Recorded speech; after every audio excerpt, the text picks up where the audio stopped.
Hi, and welcome to Alva Tech Talks, a series where we answer technical questions about motors and motion in under a minute. Today's question is, what are the main methods for mounting a frameless motor focusing on the rotor?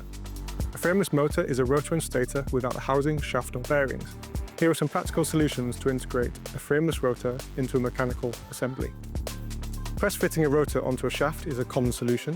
One can use a mechanical shoulder to control the axial position on the shaft. Similarly, a heat shrink fit is an effective method of mounting the rotor.